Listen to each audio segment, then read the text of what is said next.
Have you ever just sat quietly and wondered, why does everything feel so off lately? Why do the people I trusted feel distant?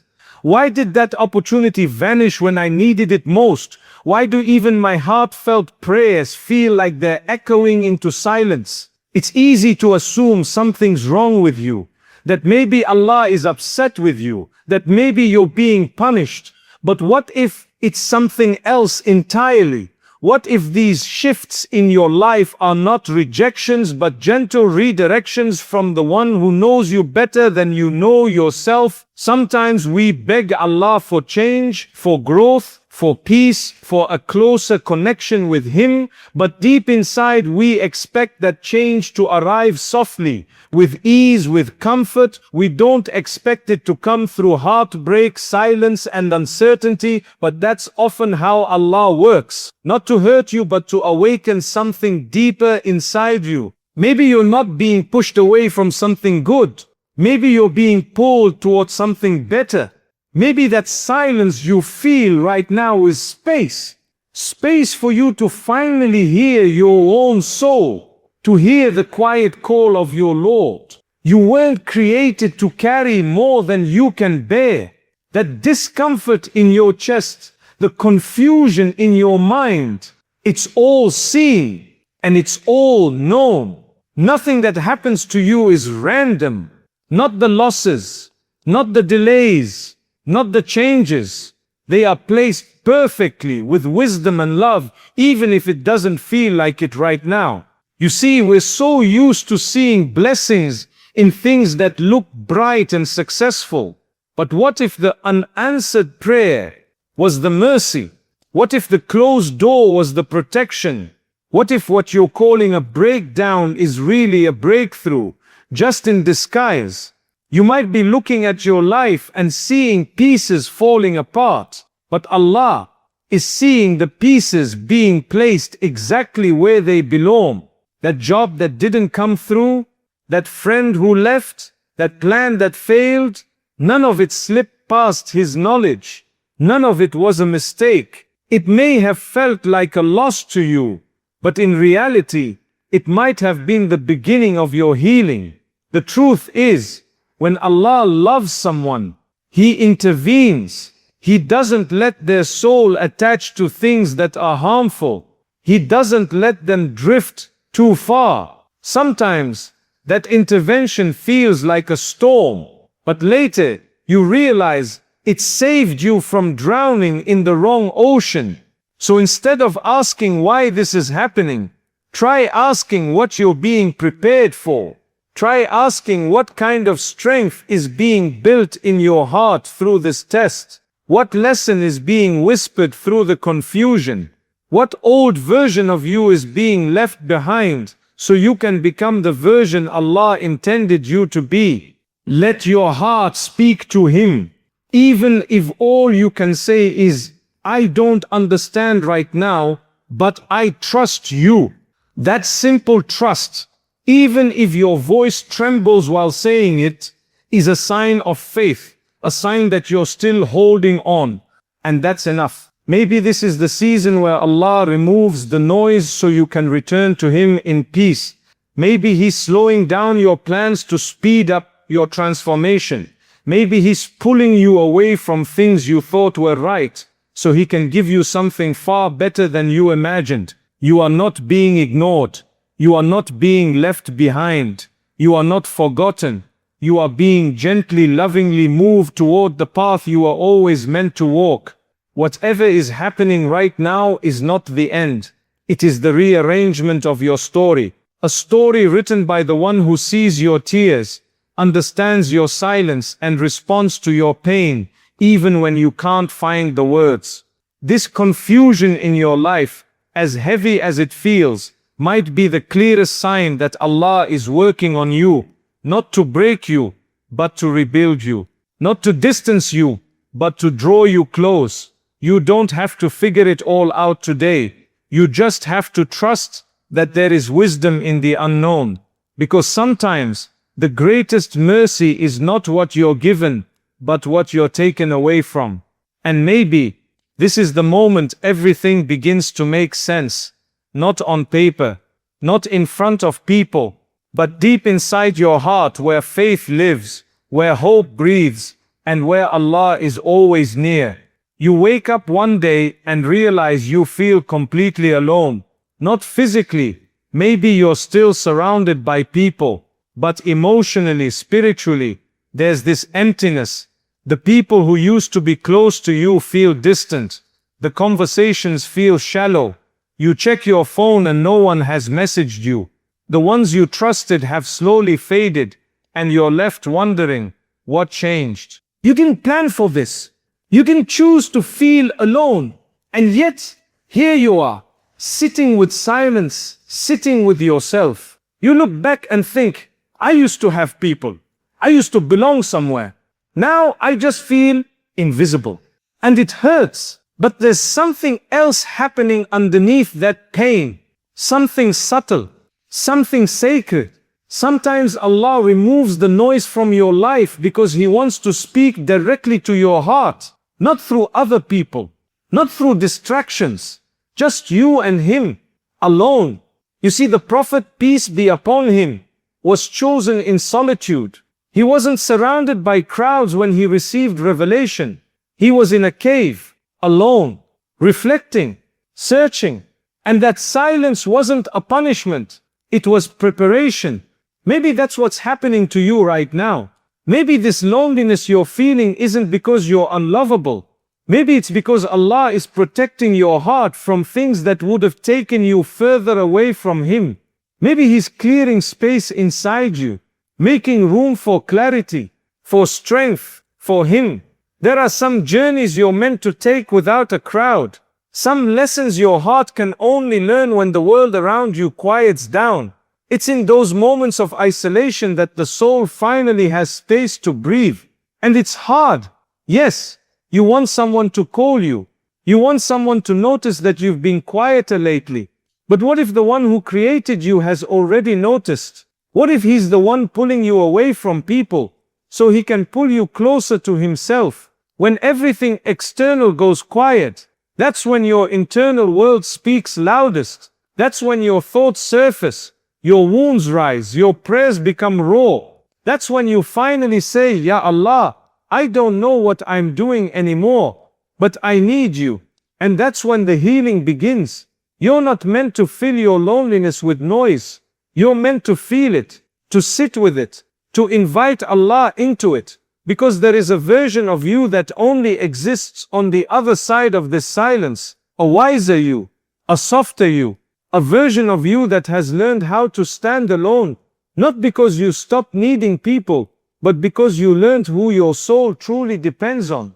Let yourself walk through this quiet season. Let yourself cry if you need to. Let yourself fall into sajda with no words. Just you and your breath, you and your tears, you and your Lord. And remember, the people who are meant for you will not be lost. The hearts that are written for your journey will return at the right time. You don't need to chase them. You don't need to beg for connection. What Allah has written will find you. But first, He might want you to find yourself in Him.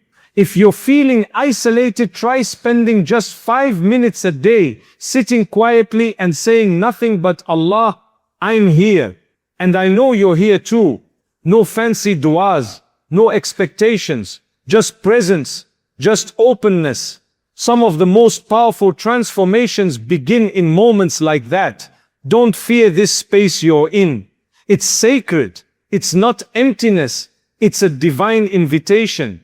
An invitation to pause, to turn inward, and to let your relationship with Allah become the most intimate connection in your life. You are not being punished. You are being prepared. You are not forgotten. You are being chosen. And this quiet time may be the exact ground where your greatest spiritual awakening will begin. Stay with it. Stay patient. Let your soul soften in the solitude. Because even in this silence you are being heard. And even in this loneliness, you are deeply, deeply loved. You had plans. You had a vision. Maybe you are finally moving forward. Your career, your goals, your healing. Things were starting to feel stable. You thought, this is it, I'm on the right track, and then everything slowed down. Emails stopped coming, doors that were open started to close. The energy you once had, it faded. You don't know what happened, but something shifted. Now your days feel slower, your dreams seem paused. You're trying, but it's like life hit a red light, and you weren't prepared to stop. And what hurts most is not knowing why. Why now? Why after everything I did to get here? But slowdowns are not the same as setbacks. Sometimes the pause is not a punishment. It's a sign, not of failure but of preparation. Allah knows the unseen. He knows what you're being protected from. That opportunity you were chasing may have looked perfect, but what if it would have pulled you further from your peace? What if it wasn't ready for you, or you weren't ready for it? When your plans slow down, it's easy to panic. But what if this pause is your space to grow, to strengthen what's weak in you, to heal wounds you've ignored? What if this is the space where Allah is realigning your path with something better than you imagined? Sometimes you don't see the blessing in the delay until later, until the thing you thought you needed no longer matters. There's a kind of wisdom in divine timing that we don't always understand until we've walked through it.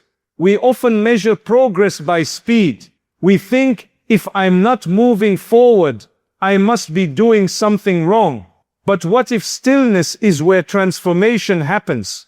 What if you're not being held back, but held gently in place so your soul can finally catch up? When Allah slows your life down, He's also slowing down the noise, the distractions, the expectations. He's giving you time to breathe, to think, to reconnect. He's giving you time to turn inward.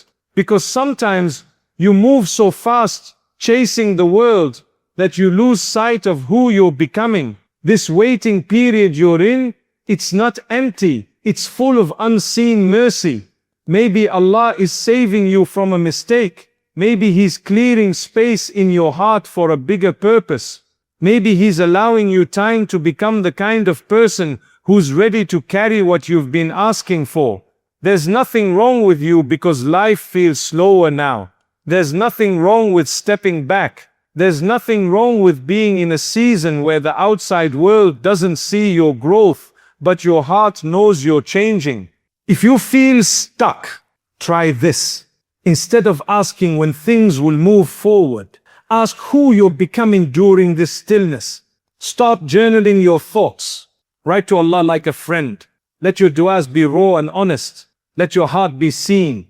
There's healing in putting your thoughts into words. And sometimes your written whispers carry more power than spoken ones. Even if you don't feel productive right now, even if the world isn't applauding you, understand this. Your soul is being nurtured in ways you can't yet see. And when Allah decides it's time, everything will move again. Faster than you expect, more beautifully than you imagined. But for now, trust the pause. Trust the quiet. Trust the moment you're in. You're not falling behind, you're being prepared. And when it's your time, not even mountains will stand in your way. There comes a time when someone you love starts slipping away. It begins quietly. They stop calling. They stop checking in. Their presence fades slowly, and then all at once. One day they were part of your everyday life. The next it's like they were never there at all. You sit with the loss and ask yourself 100 questions. What did I do wrong? Was I not enough? Could I have done something differently? The pain of losing someone, whether it's a friend, a family member, or someone you once called home, cuts deeper than words can explain. Because it's not just their absence, it's the memories, the conversations, the comfort. It's the way they once made you feel safe. It's how they became a part of your identity. And now, it feels like something in you is missing too. But sometimes, when people leave your life, it's not always because of you. It's not always a reflection of your worth. Sometimes, it's a reflection of your growth. Sometimes, The version of you that Allah is shaping can't carry certain relationships forward. Losing people hurts, but what hurts more is keeping what no longer belongs in your life. Allah sees the conversations you didn't hear, the intentions you never knew, the harm that was hidden behind closeness. He sees what your heart cannot, and in His mercy He removes. Not because He wants to break you, but because He wants to protect you. Some people are part of your story, but not your destination. And letting go doesn't mean you didn't love sincerely. It just means Allah knew what your heart couldn't accept yet, that your next chapter needed a different circle, a safer space, a cleaner soul. When people leave, it feels like a piece of your heart leaves with them. But over time you begin to realize that Allah was making space in your life for something better. He was emptying your hands so you could receive something far more lasting: peace, growth, a connection with Him that didn't depend on anyone else. Let yourself grieve. Let yourself cry if you need to.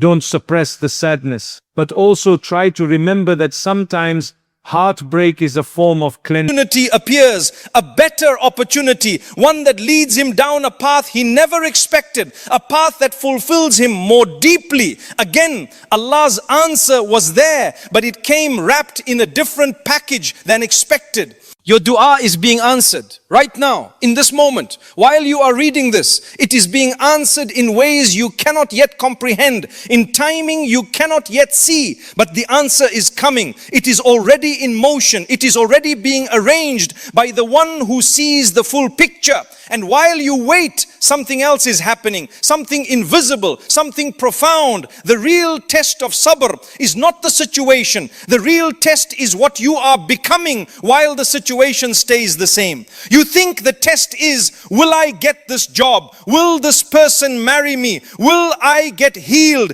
But the actual test is, who will I become while I don't have the job? Who will I become while this person has not said yes? Who will I become while I am still sick? Because that is where the transformation happens. That is where the real elevation occurs. The Prophet's life teaches us this. He prayed for his people to accept Islam. For years they rejected him. They mocked him. They threw stones at him. But while he was being rejected, he was being transformed. He was becoming the greatest soul to ever walk the earth. The rejection was not the obstacle, the rejection was the means. Every moment of being rejected was teaching him something, building him, shaping him. And because of sabr, during those years of rejection, he became irreplaceable. He became legendary. He became the most beloved of all creation. His transformation was the whole point. The rejection was just the classroom. You are in a classroom right now. Your situation is not punishment, it is a curriculum.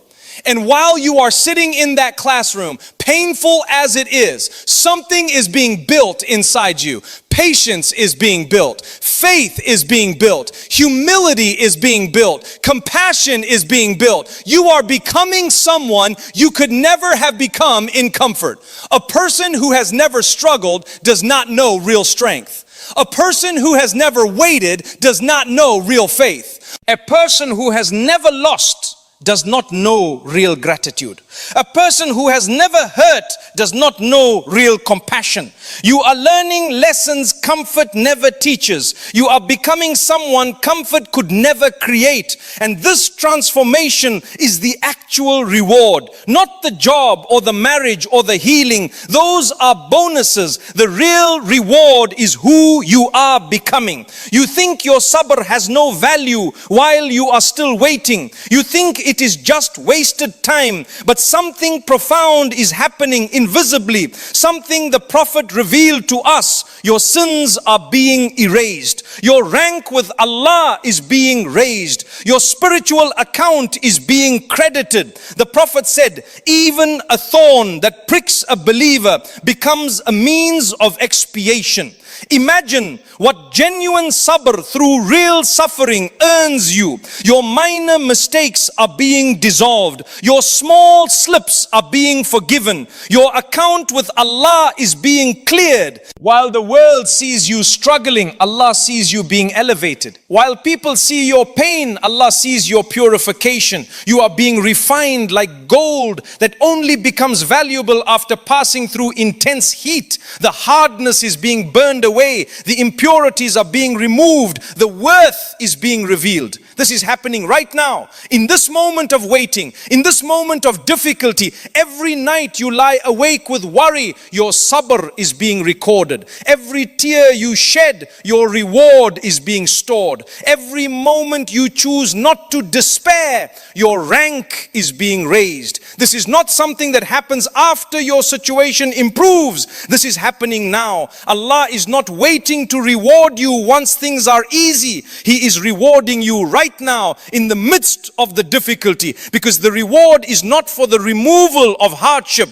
The reward is for your response to the hardship. You might feel like your burden is unusual, like maybe something is wrong because a good person should not struggle this much. But look at the Prophet, the man Allah loved most out of all creation, and his life was filled with loss, rejection, grief, and hardship from the beginning. Orphaned as a child, ridiculed by his own people, driven from his home, pelted with stones until he bled. Allah chose that path for his most beloved, not despite loving him, but as part of loving him. Because hardship is not a sign what you cannot control. You have given it to the one who can control everything. And now you can finally breathe. This is where real peace lives. Not in the absence of hardship, but in the release of it. In the moment you stop fighting to understand and start accepting that there is wisdom you cannot see. In the moment you stop demanding answers and start trusting that the right answer is already being arranged. This is tawakkul. And this is where sabr finally becomes complete. You came here with a question, a quiet, perhaps painful question. How much longer? But now I want to offer you a different question to carry home. Not how much longer, but who am I becoming? Because that is the shift. That is the essence of everything we have discussed. Sabr is not you waiting for life to change. Sabr is you changing, being refined, being elevated, being purified while life is still hard. Oh Allah, grant us sabr that is real. Grant us patience that transforms. Help us see the invisible transformation happening inside us while we wait. Help us understand that our trials have expiry dates already written. Help us trust in timing we cannot see. Erase our sins through our sabr. Raise our ranks through our patience. Help us not wait for life to become easy to trust you. Help us trust you while it is still difficult. And when our sabr matures into tawakkul, help us